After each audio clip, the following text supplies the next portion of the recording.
Bismillahirrahmanirrahim. Assalamualaikum warahmatullahi wabarakatuh. Salam sejahtera bagi kita semua. Salam jumpa mahasiswa dimanapun Anda berada.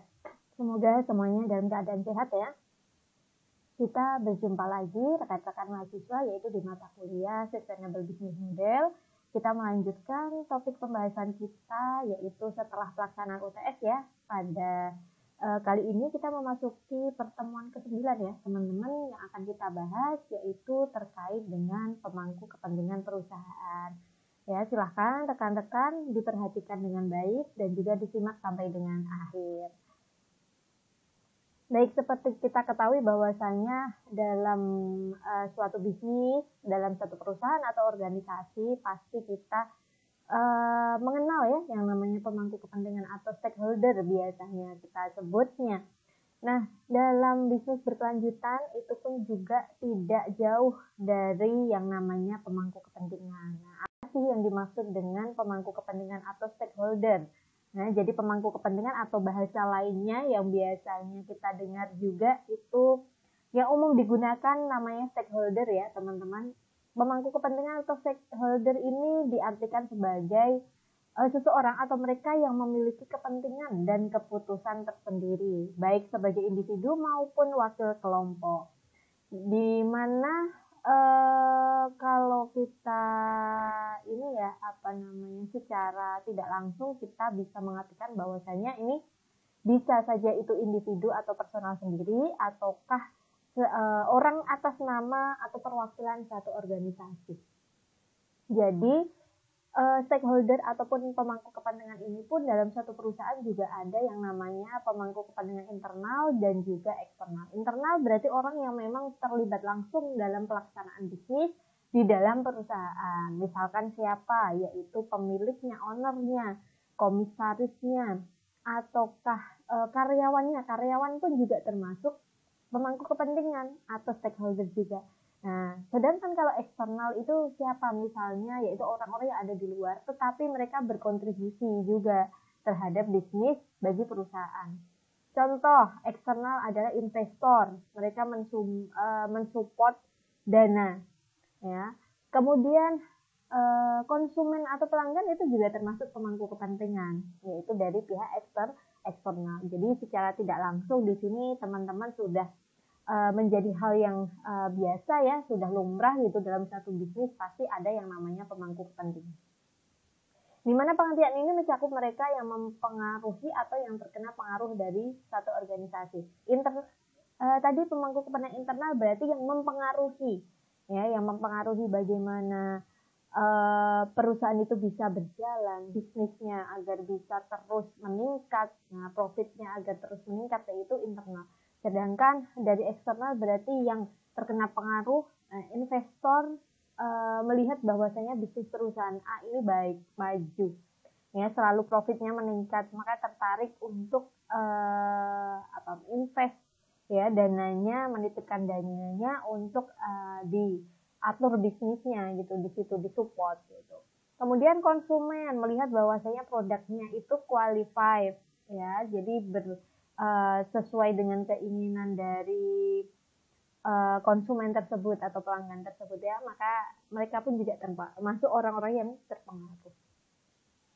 Kemudian kita lihat pada perkembangan 2 dekade terakhir ini ya, bahwasanya menunjukkan konsep stakeholder pemangku kepentingan bahkan hampir menggantikan konsep stockholder. Nah, jadi dulu asal mulanya yang namanya terus kemudian stockholder ini adalah pemegang saham yang sebelumnya mendominasi aliran pemikiran di sekolah-sekolah bisnis. Jadi dulu seringnya dalam dunia bisnis yang digunakan dalam suatu untuk kepentingan perusahaan yaitu menggunakan bahasa stockholder atau istilah pemegang saham. Jadi hanya ibaratnya adalah orang-orang yang ada di tingkatan atas internal perusahaan.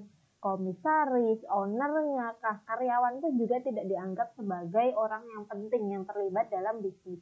Maka saat ini ya menunjukkan bahwasanya yang lebih mendominasi dalam pelaksanaan atau praktek bisnis itu adalah stakeholder. Nah, baik itu internal ataupun eksternal, mereka sama-sama memiliki pengaruh yang sangat kuat dalam pelaksanaan bisnis. Kemudian Pergeseran kesadaran pelaku bisnis dari penanggung jawab pada pemegang saham ke pemangku kepentingan didasari perubahan orientasi dari ownership theory of the firm, di mana perusahaan dipandang sebagai properti para pemiliknya dengan tujuan utama memaksimumkan keuntungan. Kebalikannya, sedangkan stakeholder theory of the firm, di mana perusahaan bertujuan melayani publik lebih luas dengan menciptakan nilai bagi masyarakat. Nah, jadi jelas sekali ya teman-teman perbedaannya antara stakeholder dan juga stockholder. Jadi kenapa stockholder saat ini sudah tidak digunakan, sudah ibaratnya sudah usang gitu ya dalam teorinya, karena memang sekarang dalam suatu bisnis kita tidak bisa hanya melibatkan internal ataupun manajer puncak ya, orang-orang yang ada di level tertinggi saja, tidak, semuanya pun harus terlibat. Pihak internal dari sisi karyawan pun mereka pun harus dilibatkan. Misalkan dalam pengelolaan keuangan ataupun dalam kritik dan juga ide, meng-create ide itu kan juga dari karyawan gitu. Kemudian konsumen, maka ada yang namanya biasanya kritik dan saran konsumen ya, atau customer care, ataukah mungkin segala sesuatu yang terlibat yang melibatkan konsumen, maka bisa juga diambil untuk masukan bagi perusahaan untuk nantinya evaluasi dan juga untuk meningkatkan nilai lagi, terutama ini bagi untuk daya saing gitu ya. Terlebih pada era saat ini di mana globalisasi di setiap bagian ya, atau di setiap sisi itu kan sudah menjadi hal yang layak harus diadaptasi gitu teman-teman. Baik, untuk selanjutnya yaitu ide mengelola hubungan dengan pemangku kepentingan. Kenapa pemangku kepentingan ini harus dilibatkan dalam pelaksanaan bisnis?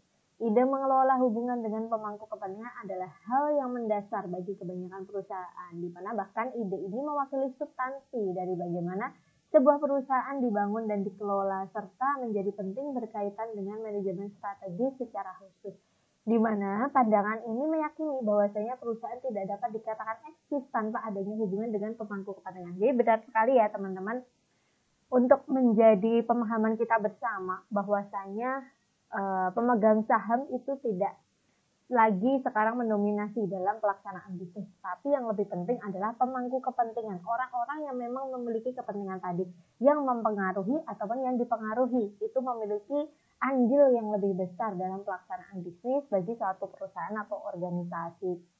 Ya, kalau dulu kan pemegang saham biasanya, kalau sekarang ibaratnya PT ya teman-teman, perseroan terbatas itu kan harus ada pemegang saham. Nah, pemegang saham kan otomatis memang mereka yang ada di level tertinggi, entah itu pemilik, komisaris ya, itu jadi orang-orang yang di level tinggi. Apakah memang ide mereka ataukah dari setiap kebijakan mereka itu nantinya berpengaruh gitu bagi orang-orang lain? Belum tentu gitu kan, sehingga hasilnya ya, produk dan juga jasanya pun nanti belum tentu sesuai dengan keinginan dari konsumen, sehingga konsepnya saat ini yang diperlukan adalah pemangku kepentingan, bukan hanya pemegang saham seperti yang saya sampaikan tadi. Jadi berawal dari ini bahwa saya kenapa sekarang dalam pengelolaan bisnis itu yang diperlukan adalah pemangku kepentingan, bukan hanya pemegang saham.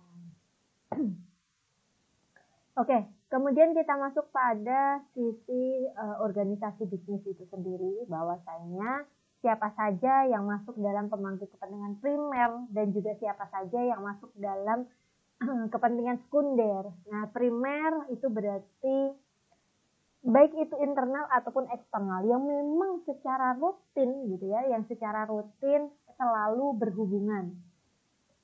Contohnya siapa? Pemilik, owner ya.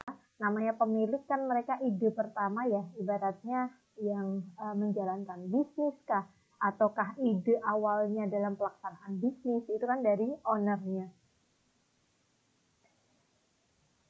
Tetapi belum tentu owner itu kan mereka menjalankan bisnis sendiri, pasti butuh yang namanya karyawan, butuh yang namanya orang lain, pihak lain gitu.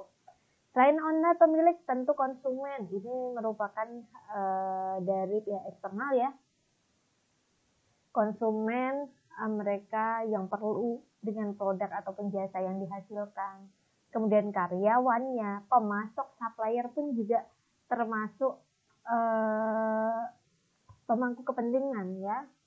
Ibaratnya sekarang kalau tidak memiliki supplier tetap ya, pasti kita tidak bisa mendapatkan harga yang sesuai. Kita mau membuat, kita adalah perusahaan yang bergerak di bidang food and beverage, ya, pasti butuh nih namanya bahan baku. Bahan bakunya apa saja itu sudah ibaratnya adalah kebutuhan primer gitu kan. Entah itu dari bahan yang paling mudah didapatkan sampai dengan bahan yang paling sulit gitu. Nah, sehingga perlu yang namanya supplier tetap.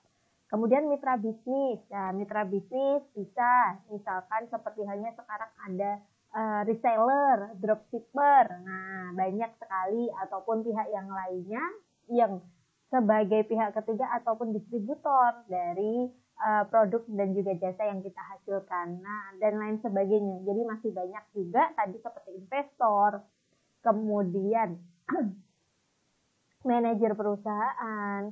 Nah, itu pun juga termasuk pada pemangku kepentingan primer. Kemudian selanjutnya ada pemangku kepentingan sekunder. Tentunya jika kita berbicara tentang hal sekunder itu kan bukan menjadi hal yang prioritas ya, dalam artian itu adalah sebagai secondary ataupun tambahan saja gitu. Yang pertama sekunder kritis yang keberadaannya berperan penting terhadap keberlangsungan operasional. Jadi walaupun sekunder tetapi kritis ya itu tetap dibutuhkan. Meski tidak setiap saat ya.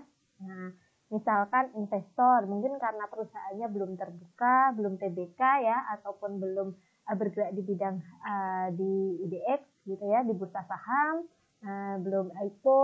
Nah, kemudian sehingga perusahaan belum membutuhkan investor, ataukah mungkin memang tidak membuka investor, jadi tergantung kebutuhan. Sekunder khusus yang muncul karena kepentingan tertentu, aktivitas bisnis serta tujuan perusahaan sendiri. Pemangku kepentingan ini termasuk diantaranya adalah media massa. Jadi hanya dikala dibutuhkan. Nah, kemudian kelompok masyarakat sipil, organisasi internasional, mitra bisnis, asosiasi dagang maupun asosiasi sendiri. Nah, jadi kembali lagi pada kebutuhan dari masing-masing perusahaan. Apakah bisnisnya ingin dikenal di kancah global, ingin nanti cita-citanya untuk bisa ekspor gitu ya ke negeri tetangga dan lain sebagainya. Nah, maka kembali lagi untuk pemangku kepentingan sekunder itu kembali pada kepentingan dari masing-masing perusahaan dan juga bagaimana visi dan misi perusahaan agar bisa menciptakan produk dan juga jasa yang dikenal oleh masyarakat secara luas. Oke, jika kita lihat di sini pada gambar ini ya, pemangku kepentingan pada perusahaan itu ibaratnya adalah jika kita lihat dalam gambar ini perusahaan firm itu ada di tengah. Kemudian ada yang namanya investor. Bedanya investor dengan kreditor apa teman-teman? Kalau investor itu orang yang mensupport dana ya dari pihak ketiga, baik itu perorangan ataupun suatu lembaga. Sedangkan kreditor itu berarti pendapatan dana melalui pembiayaan. Biasanya dari bank ya, dari perbankan ataukah dari BPR, intinya dari lembaga keuangan. Jadi investor itu biasanya balik ya memang dua-duanya dalam pendapatan dana ya, tapi investor itu bukan dalam bentuk margin atau bunga gitu, tetapi mereka mendapatkan bergantung dari persentase keuntungan perusahaan. Sedangkan kreditor itu sudah ada bunga tetap karena kita sistemnya adalah pembiayaan ataupun kredit. Kemudian government, supplier, dan juga asosiasi dagang. Nah, ini juga dianggap penting juga ya teman-teman. Kalau sekarang misalkan kita mau mengetahui tentang regulasi ataupun update tentang regulasi, ataukah agar kita bisa masuk dalam komunitas tertentu, maka biasanya itu para pelaku bisnis juga mengikuti asosiasi-asosiasi tertentu, misalkan asosiasi bisnis Indonesia, asosiasi pengusaha Indonesia, ataupun di wilayah ataupun di kota. Kemudian grup-grup politik, kemudian lingkungan, dan juga dari konsumennya. Employee, karyawan, kemudian komunitas juga itu dianggap sebagai penting. Jadi sisi yang paling atas itu investor, yang paling bawah itu karyawan dan juga komunitas. Antara kanan dan kiri itu hal yang memang dianggap dibutuhkan sesuai dengan kebutuhan dari perusahaan. Perusahaan menginginkan apa, maka disitulah perusahaan harus membutuhkan pemangku kepentingan yang seperti apa. Begitu ya teman-teman. Jadi pemangku kepentingan ini tidak dapat dihadapi per individu atau per kelompok. Sebab realitasnya perusahaan dihadapkan sekaligus pada kepentingan berbagai pihak dalam satu waktu. Jadi nggak bisa kita hanya membutuhkan investor saja dalam pelaksanaan bisnis, nggak bisa. Ataupun investor hanya dengan karyawan saja, tidak bisa. Kita mau bergerak bagaimana? Misalkan kita ingin mengenalkan, biasanya ini ya, toko batik, pengrajin atau pengusaha batik. Pasti mereka harus masuk dalam suatu komunitas ataupun masuk dalam suatu asosiasi. Nah, ada tertentu, misalkan batik mana gitu yang menjadi ikonik dalam suatu daerah. Nah, maka perlu yang namanya masuk dalam asosiasi. Dalam rangka apa? Agar mereka pun tidak tergerus dengan perkembangan yang ada, agar mereka tidak tertinggal update-update yang ada begitu. Kemudian tidak semua pemangku kepentingan yang teridentifikasi merupakan mitra strategis perusahaan. Pelibatan pemangku kepentingan ditentukan berdasarkan derajat relevansinya. Tadi kembali lagi tergantung dengan kebutuhan perusahaan. Maka tidak wajib gitu ya dalam gambar ini bahwasanya seluruh perusahaan ataupun dalam pelaksanaan bisnis harus mengikut sertakan dari semua pemangku kepentingan ini, tidak. Kembali lagi pada kebutuhannya. Apakah perusahaan saya sudah butuh investor? Apakah saya butuh pendanaan dari pihak ketiga? Nah, itu kembali lagi kan tergantung pada kebutuhan perusahaan. Tapi yang pasti, yang penting yaitu adalah pasti namanya karyawan dan juga konsumen atau customer. Untuk apa kita berbisnis gitu ya, menciptakan produk ataupun jasa kalau tidak ada yang namanya konsumennya ataupun pelanggannya.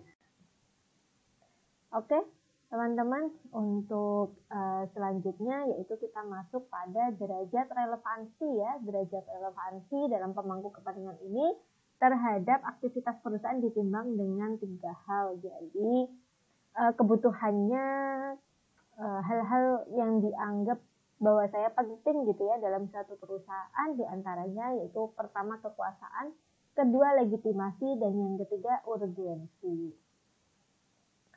Apa yang dimaksud dengan kekuasaan di sini? Yaitu kekuasaan merupakan derajat kemampuan pemangku kepentingan untuk mempengaruhi perusahaan melalui penggunaan unsur-unsur koersiv atau pemaksaan, insentif atau disinsentif, material dan normatif atau simbolik. Jadi jelas sekali power atau kekuasaan itu sebagai bentuk dari hal yang bisa mempengaruhi perusahaan gitu ya.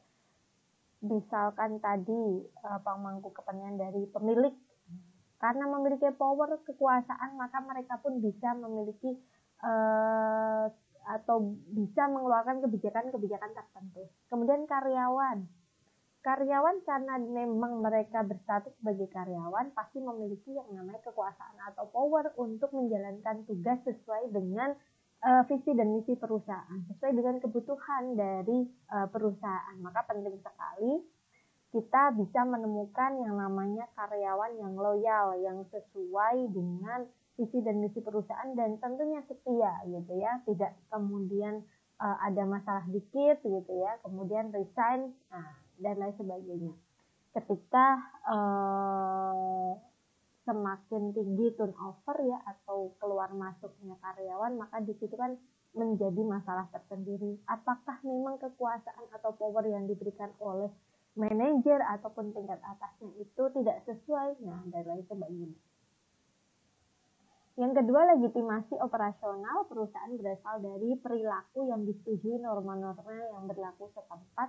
Legitimasi, regulasi, hal-hal yang sesuai dengan yang menjadi aturan baku gitu ya, itu maka harus disesuaikan. Biasanya antara daerah dan juga dari pemerintah pusat itu kan memiliki turunan ya, regulasi turunan, misalkan dari pemerintah memberikan pajak bagi UMKM atau pelaku bisnis misalkan berapa persen. Nah, maka nanti dari daerah pun juga menurunkan peraturan tersebut untuk harus dijalankan oleh masing-masing pelaku bisnis. Kemudian yang ketiga, urgensi, yaitu termasuk klaim pemangku kepentingan untuk tindakan segera yang didasarkan pada sensitivitas waktu atau sejauh mana keterlambatan dapat diterima. Nah, ini jelas sekali ya teman-teman. Di antara ketiga derajat relevansi, jadi pemangku kepentingan itu masuk pada derajat yang mana, level yang mana. Apakah dia hanya diberikan kekuasaan saja, ataukah sampai dengan di titik atau di level legitimasi, ataukah sudah masuk pada hal-hal yang urgent. Tentunya kalau misalkan yang diberikan sampai dengan level urgensi, berarti memang mereka yang memiliki ataupun yang diberikan kebijakan gitu ya, misalkan manajer ataukah ownernya langsung kah gitu kah, ataukah ini ya investor, nah dan lain sebagainya. Dari sejumlah penelitian disimpulkan kedekatan spesial sama pentingnya dengan urgensi, artinya komunitas yang bermukim lebih dekat dengan perusahaan merupakan pemangku kepentingan yang harus dianggap penting juga. Nah, jadi masyarakat sekitar ya, kalau kita pernah belajar dalam komunikasi bisnis itu kan masyarakat sekitar juga termasuk orang-orang yang dilibatkan dalam suatu perusahaan. Mereka pun juga harus mendapatkan manfaatnya, harus mendapatkan imbal yang baik gitu. Jangan sampai hanya memperoleh negatif ya.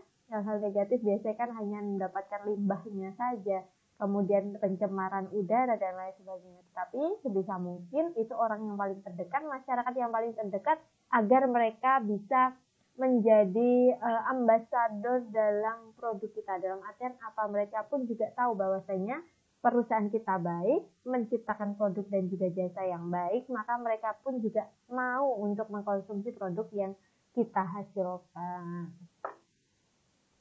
Baik, kemudian untuk selanjutnya,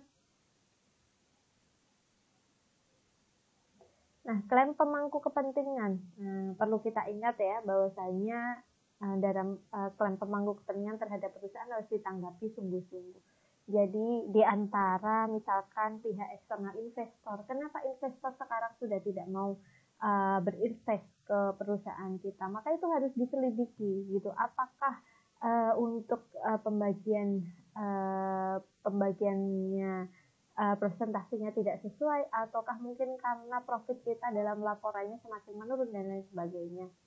Nah, di mana di masa ini, di masa lampau ya, banyak perusahaan terpikir tidak ada masalah yang timbul bila klaim dari pemangku kepentingan dapat dianggap tidak mendasar atau disandarkan pada rumor belaka. Namun banyak bukti justru menyatakan sebaliknya. Jadi intinya teman-teman, dalam setiap kritik dan saran yang masuk, entah itu dari pihak internal ataupun eksternal, itu dianggap penting.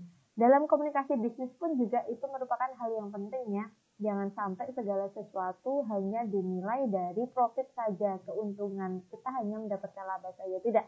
Nah, ketika kita tidak bisa memberikan tanggung jawab yang sesuai dengan apa yang kita lakukan dalam kegiatan bisnis kita, maka itu menjadi nilai negatif gitu. Tentu di sini konsumen secara tidak langsung nanti lambat laun akan mengetahui ya. Jika kita belajar sebelumnya sudah kita bahas greenwashing ya teman-teman, yaitu pemalsuan produk ataupun dengan iming-iming itu adalah green business ya, termasuk produk yang ramah lingkungan, ternyata itu bukan produk yang ramah lingkungan. Kita sudah berbohong gitu kepada publik, itu namanya greenwashing yang dulu sudah kita bahas. Itu sudah merupakan hal negatif pertama gitu ya, yang secara tidak langsung bisa kita timbulkan kepada masyarakat. Nanti ya mungkin saat ini nggak ketahuan gitu ya, tidak diketahui oleh masyarakat, tapi ketika nanti ada satu berita pun ataukah ada satu konsumen nih yang mengetahui tersebut, sudahlah habis gitu ya, ibaratnya brand dari image dari perusahaan kita pun juga akan langsung menurun gitu. Jadi segala sesuatu yang masuk, ibaratnya klaim apapun gitu ya, kritik dan saran, misalkan itu dianggap remeh, hanya sekedar misalkan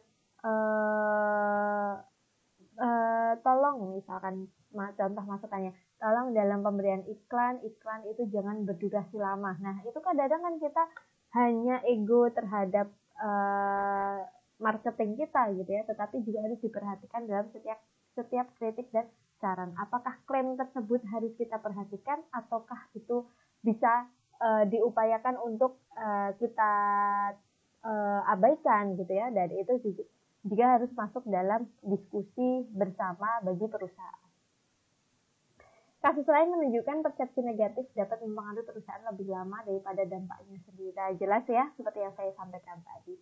Karenanya hubungan dengan pemangku kepentingan atau stakeholder engagement menjadi aktivitas sangat penting dilakukan setiap perusahaan. Biasanya kalau teman-teman dengar yang namanya cross selling gitu ya, dalam pembelian misalkan beli A, nanti pun ada tawaran untuk beli B gitu. Nah, ada ibu-ibu gitu ya mau bingung gitu mau beli peralatan untuk membuat roti gitu. Nah, ternyata setelah ditanya nih dari petugasnya, karyawannya, ibu ini mau beli barangnya tapi bingung gitu mau bikin rotinya tuh roti apa gitu. Nah, maka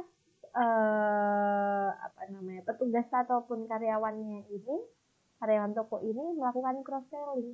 Ibu kalau bingung-bingung, di kami juga ada nih buku resep. Nah, maka dialihkan nih ke buku resep dulu. Buku resep kalau sudah terpengaruh ya mau untuk membeli, otomatis kan baru membeli barang-barang yang lain. Jadi itu merupakan solusi juga. Selain solusi bagi konsumen, itu juga merupakan masukan dari cross selling tadi. Jadi tidak hanya membeli satu saja, tetapi bisa membeli barang-barang yang lainnya sesuai dengan yang diinginkan oleh si ibu tadi. Nah, ini penting sekali gitu ya teman-teman. Ya, maka dalam kaitannya tentang stakeholder engagement, ketika satu sudah percaya, investor misalkan sudah percaya pada perusahaan tersebut, maka nanti pun akan meng-create ataupun menciptakan kepercayaan yang lainnya. Kemudian di sini yang terakhir yaitu terkait dengan mode pemangku kepentingan. Nah, jadi berbagai jenis dengan pengurutan dari yang paling longgar hingga yang paling ketat. Jadi modelnya yang bagaimana, ataupun tipenya pemangku kepentingan itu yang bagaimana biasanya gitu. Apakah sama antara satu dengan yang lainnya, ataukah kita anggap itu hal yang berbeda? Nah, pastinya kan beda ya teman-teman. Antara orang satu dengan yang lainnya aja berbeda gitu, apalagi pemangku kepentingan gitu, dimana mereka memiliki kepentingan masing-masing. Pertama, pelacakan bentuk hubungan yang ditandai aktivitas memantau atau mengumpulkan informasi kegiatan-kegiatan pemangku kepentingan. Jadi kita bisa melacak misalnya ya entah itu karyawan ataupun konsumen gitu, bagaimana kegiatan mereka terhadap pelaksanaan bisnis. Penginformasian bentuk hubungan komunikasi satu arah berupa pemberian laporan, umumnya tertulis tahunan atau kuartalan. Penting bagi karyawan keuangan, pembuat laporan keuangan, ini penting, entah itu kebijakannya dari perusahaan itu, entah triwulan ataupun 3 bulanan, ataukah bulanan, ataukah tahunan. Nah, itu jadi informasi itu harus lengkap dan juga sesuai. Kemudian konsultasi, aktivitas menjaga dialog antara perusahaan dan pemangku kepentingannya melalui saluran tidak resmi. Back channel dialog, nah konsultasi. Kemudian dukungan, aktivitas pemberian bantuan finansial maupun non-finansial berbentuk filantropi atau sponsor. Nah, terutama biasanya ini diberikan kepada karyawan ataupun konsumen ya. Karyawan jelas sekali pasti ada ya namanya ibaratnya tunjangan gitu ya. Kemudian kalau konsumen apa biasanya nih, ada kalau konsumen reward hari ulang tahun, ataukah reward hari raya, ataukah reward promo bulanan gitu nah, dan lain sebagainya. Itu merupakan bentuk dari dukungan gitu. Kolaborasi, melakukan proyek bersama dengan satu pemangku kepentingan dalam ikatan informal. Jadi perlu juga ya kolaborasi, entah itu pihak stakeholder internal ataupun eksternal juga diperlukan. Kemitraan, yaitu melakukan proyek bersama dengan satu pemangku kepentingan dalam ikatan formal. Kolaborasi, jadi kolaborasi dengan kemitraan itu hampir mirip, tergantung ranahnya, yaitu formal dan juga formal. Kemudian yang terakhir yaitu terkait dengan jaringan. Bagaimana melakukan proyek bersama beberapa pemangku kepentingan dalam ikatan informal maupun formal. Jadi ini istilah-istilah ataupun jenis-jenis yang masuk pada ranah pemangku kepentingan yang perlu kita ketahui bahwasanya apa saja sih pemangku kepentingan itu yang harus diterapkan gitu dalam pelaksanaan bisnis. Apakah mereka hanya sebagai pensupport orang eksternal saja, ataukah memang mereka diberikan kepercayaan untuk bisa mengakses misalkan laporan keuangan gitu ya. Nah, itu kan maka harus jelas di sini, yaitu pihaknya dari pemangku kepentingan ini apakah mereka diberikan wewenang, diberikan kebijakan untuk bisa mengambil keputusan dan lain sebagainya. Itu teman-teman terkait dengan apa yang kita bahas pada pembahasan kita kali ini, yaitu pemangku kepentingan atau stakeholder, begitu ya. Nah, semoga bisa memberikan manfaat bagi kita semua. Nah, perlu entah itu bagi rekan-rekan yang sudah menjalankan bisnis ataukah belum, ini merupakan ilmu mendasar dalam pelaksanaan bisnis bahwasanya stakeholder itu sudah mengganti yang dari peran tadi stockholder ya, hanya pemegang saham saja.